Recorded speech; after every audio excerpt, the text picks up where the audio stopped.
ஆன்மீக நண்பர்கள் அனைவருக்கும் அன்பு கலந்த வணக்கங்கள். இன்றைக்கு நாங்கள் ஆன்மீகம் சம்பந்தமான பதிவில் அபூர்வமான 4 கர கருடன் திருமண தடைகளை நீக்கம் திருத்தங்கள் திருத்தலத்தை பற்றி தான் நாம் இன்றைக்கு பார்க்க போகிறோம். பெருமாளின் 108 திவ்ய தேசங்களில் 91வது தலமான விருந்துநகர் திருத்தங்கள் திருத்தலத்தின் அதிசயங்களை நீங்களும் தெரிஞ்சு கொள்ளுங்கள். பொதுவாக எல்லா வைணவ தலங்களையும் பார்த்தீங்கன்னா கருடாழ்வார் தான் 2 கைகளுடன் கைகூப்பிய நிலையில தான் காட்சி தருவார்.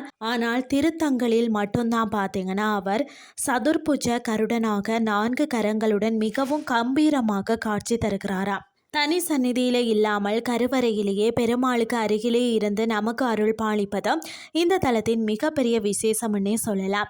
ஏன் இவரை வழிபடணும்னு சொல்லி பார்த்தீங்கன்னா இந்த 4 கர கருடனை வழிபட்டால்தான் எதிரிகள் தொல்லை நீங்கும், தீராத பயம் விலகும்.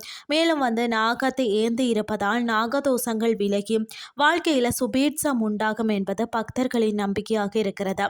மற்றது கோயிலின் சிறப்புகள் பார்த்தீங்கன்னு சொன்னா ஒரே இடத்துல 4 தாயார்கள் ஸ்ரீதேவி, பூமாதேவி, நீலாதேவி மற்றது ஜாம்பவதி என 4 தாயார்களும் பார்த்தீங்கன்னு சொன்னா பெருமாளுடன் மூலஸ்தானத்தில் அருள் பாலிக்கின்றனர். அது மட்டும் இல்லாமல் பார்த்தீங்கன்னா மகாலட்சுமி ஸ்ரீதேவி தான் தவம் புரிந்து தங்கிய இடம்ன்றதால இது திருத்தங்கள் ஆனது.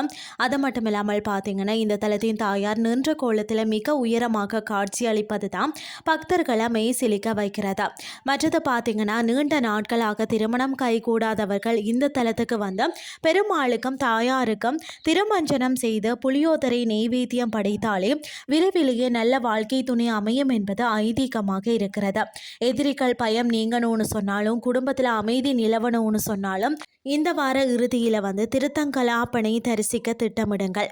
இன்றைய ஆன்மீகம் சார்ந்த பதிவு உங்களுக்கும் பிரயோசனமாக அமைஞ்சிருக்கும்னு சொல்லி நானும் நம்புகிறேன். இதே மாதிரி மற்றொரு ஆன்மீகம் சார்ந்த பதிவோடு உங்களை சந்திக்கிறேன். நன்றி.